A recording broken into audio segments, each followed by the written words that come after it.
Déjeme saludar al maestro Ricardo Sevilla, periodista independiente, escritor, columnista del diario Basta y de los periódicos del Grupo Cantón, fundador y conductor de su espacio en YouTube Los Datos Duros y orgullosamente miembro de esta familia sin censura. Y mi querido Ricardo, hay que dejar esta víbora chillando. Te mando un abrazo, ¿cómo estás? Un abrazo, querido Vicente, público memorioso. Estoy muy bien, muchísimas gracias. Fíjate que estaba yo riéndome porque me mandan un mensaje, gente que está viendo en este momento sin censura y dice, no, estos en la oposición no requieren vitacilina ni pasta del azar, sino canestén. Canestén. Híjole. Como dirías tú, mi querido Vicente, entendió el que entendió y bueno, pues estamos contentos, estamos muy contentos porque pues el tema de la UNAM ha llegado, sigue, ya llegó algunas veces, pero sigue en Palacio Nacional. Una vez más el tema sobre la crisis que padece la máxima casa de estudios llegó a la conferencia presidencial mañanera. El presidente López Obrador, de hecho, exhibió de cuerpo entero a Ciro Murayama y dijo que el amigo de Lorenzo Córdoba, tras terminar su periodo en el INE, volvió a su plaza en la UNAM y tras 9 años de ausencia, como se lo habíamos informado aquí en este espacio, regresó a la Facultad de Economía y ahí, sin ponerle ninguna objeción, le autorizaron un año sabático. Es decir, Ciro se va de vacaciones un año pagado, aunque él responda y diga lo contrario y patalee y haga berrinches, así es un año sabático en donde él dice que va a estudiar, que va a investigar. No, está de vacaciones y prueba de ello es su cuenta de Twitter. Vea usted nada más lo que está haciendo, nada de investigar, nada de estudiar, sino golpear como un vil porro de la UNAM a la Cuarta Transformación y a la izquierda. Pero el presidente apunta que como forma parte de esa pequeña mafia o grupúsculo que lamentablemente se apoderó de nuestra alma mater, la UNAM, pues no pasa nada. Y no se equivoca el presidente López Obrador al llamar pequeña mafia a la cúpula neoliberal que hoy y desde hace años tiene secuestrada a la UNAM. Es más, hoy le voy a contar a usted que sigue emanando suciedad de la máxima casa de estudios. Usted recordará, Richard, sí, nada más antes de que entremos a lo que sigue pasando, yo quiero reconocer tu compromiso, porque además, digo, en la transparencia, ¿no, Ricardo? No podemos esconderle cosas a la audiencia. En algún momento le dije, Ricardo, ¿vas a seguir con el tema de la UNAM? Pero al final tú decides, porque aquí no hay línea. Pero lo platicábamos y me dijo, es que tengo este suculento platillo enfrente y le dije, dale, vamos con todo, pues. Me llama mucho la atención que el presidente Andrés Manuel López Obrador preste atención a pseudo periodistas y a medios de dudosa reputación, Ricardo.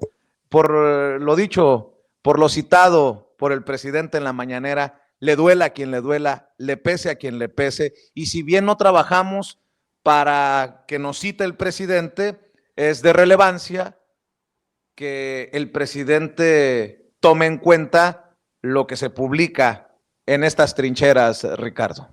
Claro que sí, querido Vicente. Por eso decía al principio que estoy muy contento, porque es una bofetada con guante blanco a la oposición frontal y a la oposición que da golpes de conejo, que estuvo desacreditando el trabajo que realizamos aquí en Sin Censura, que realizamos en Los Datos Duros, en nuestros espacios, y bueno, la propia cúpula de la UNAM, que es la que nos ha calificado de un medio de dudosa reputación, de un medio de dudosa ética, y bueno, pues ese medio de dudosa ética profesional está dando la nota, una nota que interesa al presidente López Obrador, y le interesa porque tiene que ver con el pueblo, tiene que ver con la máxima casa de estudios. Hay que recordar que la Facultad de Ciencias Políticas pues es el alma mater en concreto del presidente López Obrador. En ese sentido, pues estudiamos en el mismo lugar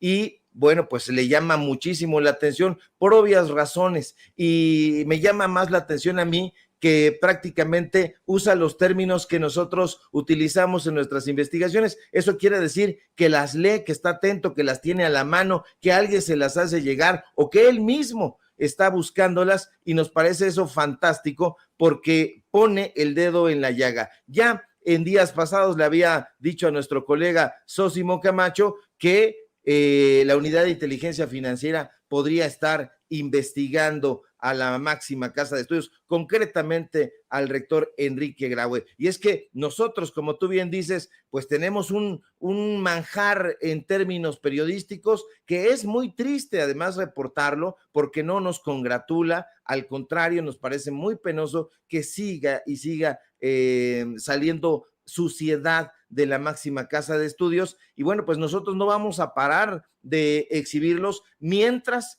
no sigan haciendo bien las cosas, mientras sigan haciendo mal las cosas, aquí vamos a estar exhibiéndolos. Y como le decía hace un momento, usted recordará que pese a que la UNAM encontró inviable la construcción del llamado nuevo Aeropuerto Internacional de la Ciudad de México, la UNAM, con el aval precisamente del rector Enrique Graue y del secretario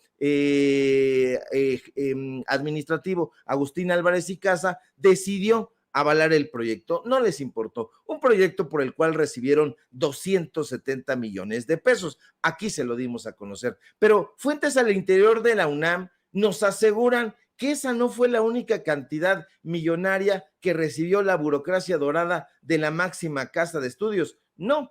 Y es que la UNAM, señalan nuestras fuentes, estaba metidísima hasta el cuello en el negocio del llamado nuevo Aeropuerto Internacional de la Ciudad de México. Nos aseguran que por instrucciones del propio Enrique Graue, el secretario general de la UNAM, Leonardo Lomelí Vanegas, habría ordenado a la Facultad de Ciencias Políticas y Sociales, el alma mater del presidente López Obrador, por cierto, firmar un contrato de prestación de servicios con el Grupo Aeroportuario de la Ciudad de México, que era precisamente el fideicomiso que se encargaba de la construcción de este proyecto fallido. A través de dicho contrato, que usted puede ver en su pantalla, celebrado el 23 de diciembre de 2016, la UNAM se comprometía con el Grupo Aeroportuario de la Ciudad de México a realizar un análisis, entre comillas, retrospectivo y prospectivo de la opinión pública sobre la construcción del NAIM.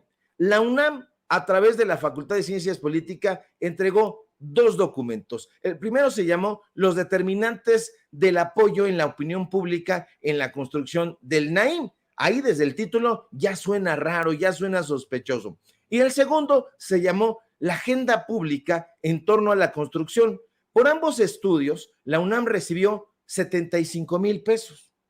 No obstante, 4 meses después, el 24 de mayo de 2017, vino un extrañísimo convenio modificatorio en un documento firmado precisamente por el propio secretario general de la UNAM, Leonardo Lomelí, que en ese acto fungía, por cierto, como representante de Enrique Graue. Las cifras que cobró la UNAM por 3 estudios adicionales se elevaron meteóricamente. Ya no eran 75 mil pesos por trabajo, sino 3,680,000 pesos por trabajo.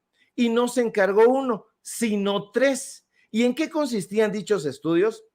En teoría, en hipótesis, se intentaba valorar la aceptación o el rechazo que los lugareños, las lugareñas tenían sobre ese aeropuerto. Sin embargo, en el documento rubricado por las autoridades de la UNAM, quedan al descubierto sus verdaderos intereses. ¿Y cuáles eran esos intereses? Y ahí lo dice el documento: alimentar la estrategia, escuche bien, alimentar la estrategia de posicionamiento y valoración positiva del nuevo Aeropuerto Internacional de la Ciudad de México en su zona de influencia. Es decir, la UNAM cobró 3 contratos por 3,680,000 pesos por prácticamente allanarle sociológicamente el camino a los empresarios que deseaban construir su veleidoso aeropuerto en un pantano.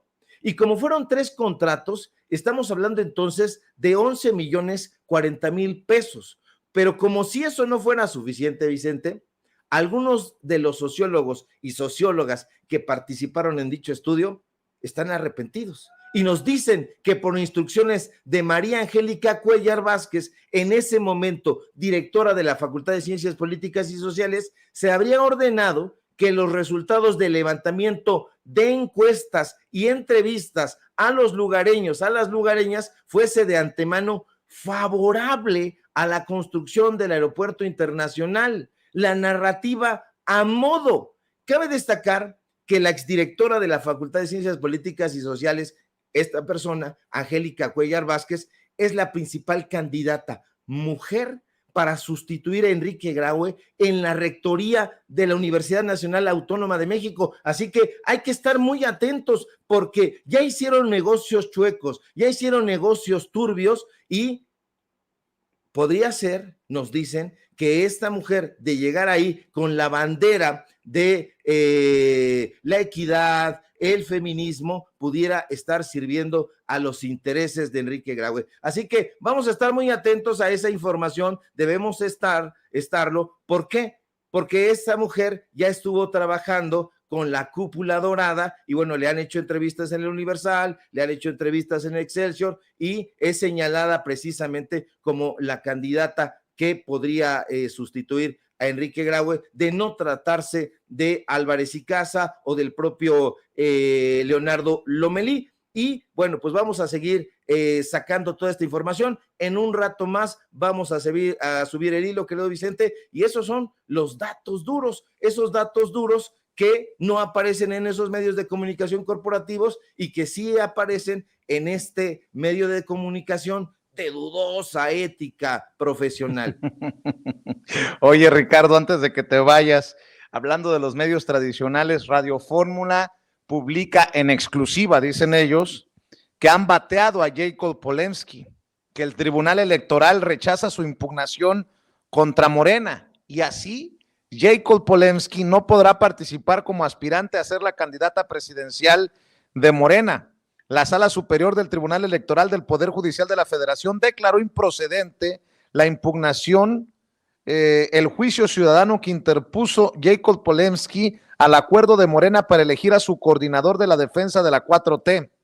El acuerdo del Consejo Nacional del Partido Guinda fue impugnado apenas hace 8 días y luego de que se le impidiera el registro a Jacob Polensky para participar en el método de la elección. Hay que recordar que en exclusiva Mario Delgado, el presidente nacional de Morena, le cerró la puerta cuando se enteró, mientras realizábamos una entrevista para este espacio libre como el viento, de lo que había anunciado Jacob Polensky. Fue aquí que Mario Delgado se enteró y dijo no.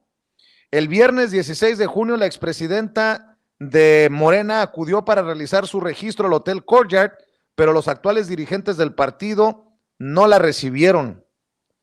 Así que Jacob Polensky se va a quedar con las ganas y, de acuerdo a lo que dicen en redes sociales, es un muy mal día para Marcelo Ebrard, ya que le atribuyen a Marcelo Ebrard esta que podría considerarse una barbajanada de meter a Jacob Polensky como competencia de Claudia Sheinbaum. Los únicos magistrados que votaron en contra de declarar improcedente el medio de impugnación fueron Janine Otálora y Felipe de la Maza. Información del tribunal indica que la demanda se reencauzará a la Comisión Nacional de Honestidad y Justicia de Morena. Polensky impugnó ante el Tribunal Electoral del Poder Judicial de la Federación el acuerdo, pues a su consideración, no cumplía con la paridad de género y transgredía su derecho a votar y ser votada en un cargo interno. Mi querido Ricardo Sevilla, dame tu opinión. Sí, bueno, hay que recordar que Janine Otálora, de entrada, pues forma parte de los amigos de Lorenzo Córdoba, de Ciro Murayama, a pesar de que ella trabaja en el Tribunal Electoral del Poder Judicial de la Federación. Bueno, en el Tribunal Electoral, exactamente, bueno, pues ella se llevaba de piquete de ombligo con Lorenzo Córdoba, con Ciro Murayama, con Edmundo Jacobo, con toda esta gente, se reunían en secreto, se tomaban selfies, se tomaban cafecitos, se iban a restaurantes, etcétera. Aquí mismo, en Sin Censura, se lo presentamos en determinado momento. Con respecto a J. Cole, bueno, es una mujer que tiene una crisis de identidad tremenda, hay que decirlo con todas sus letras. Viene de una historia bastante compleja donde pues su identidad no está muy bien, pues muy bien, digamos, identificada, no tiene una identidad que se pueda seguir fácilmente, ha causado muchísima polémica, el señalamiento sobre todo de sus compañeros de partido cuando ella fue secretaria general y cuando se apropió prácticamente del partido en la dirigencia nacional, pues bueno, habla muchísimo. Hoy mismo en las redes sociales usted puede leer las opiniones de la gente que en su momento la acompañó y cómo la tildan. No hay nada mejor que leer a los excompañeros de alguien para darnos cuenta de qué pie cojea. Y J. Cole, bueno, pues va cojeando de ambas piernas. Ahora, por otro lado, también hay que decirlo con todas sus letras, J. Cole nunca ha querido ni nunca le ha interesado competir porque no tendría ninguna posibilidad frente a Claudia Sheinbaum. No, ella es un señuelo. Ella es una especie de espantapájaros, lo digo con muchísima pena, pero utilizando la metáfora con todas sus letras, es un señuelo, ¿para qué? Para que se vaya o recaigan sobre ella las críticas y se deje a un lado las críticas a Marcelo Ebrard por un momento, se le permita respirar y avanzar. Sin embargo, pues la jugada no le va a salir, la jugada ya no le salió y estuvo fracturada desde el principio. No había posibilidades de que J. Cole estuviera en este proceso. ¿Por qué? Porque sencillamente es un capricho e insisto, es un señuelo y bueno, pues ha sido señalado Marcelo Ebrard como el promotor de todo esto. Si fuera el caso, tendría ese objetivo, allanarle el camino, dejarle de pegar un instante para que él fuera avanzando casillas, si hablamos en términos de un juego como el de la Oca o como el de Serpientes y Escaleras. Recuerde usted que en la política de eso se trata, es un juego de estrategia, es un juego de ir colocando fichas, de ir avanzando poco a poco y a momentos retroceder. Y bueno, pues esta jugada, si fuera el caso, como se le atribuye de Marcelo Ebrard, está destinada al fracaso, ya no prosperó y tendrán que buscar, por otro lado, para poder golpear a Claudia Sheinbaum y a los restantes competidores. Mi querido Ricardo Sevilla, como siempre, es un deleite. ¿Por qué no cerramos invitando a la audiencia de Sin Censura a tus hilos en Twitter y a tus trincheras, querido maestro? Claro que sí, querido Vicente, público memorioso, síganme por favor en mis redes sociales, en Twitter, @Sevilla Crítico, en Facebook, Ricardo Sevilla, así nada más, síganme en Paralelo 24, en los datos duros, hoy tenemos informativo, síganme por favor en los diarios del Grupo Cantón y desde luego aquí en la familia Sin Censura, de donde somos orgullosamente miembros y miembros tesoneros. Te mando un fuerte abrazo, querido Vicente, y estamos atentos a la información. Muy bien, estamos al pendiente, Ricardo Sevilla, hablando con nosotros Sin Censura. Y vamos de